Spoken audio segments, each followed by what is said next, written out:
அன்னையின் அன்பான பக்தர்களுக்கு இன்றைய மாலை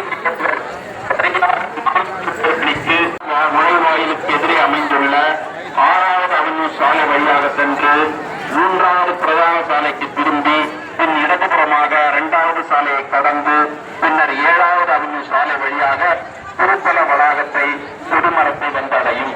திருக்கொடியானது சென்னை மயிலை உயர் மறை மாவட்ட பேராயர் அவர்களால் மந்திரிக்கப்பட்டு கொடிமரத்தில் ஏற்றப்படும்.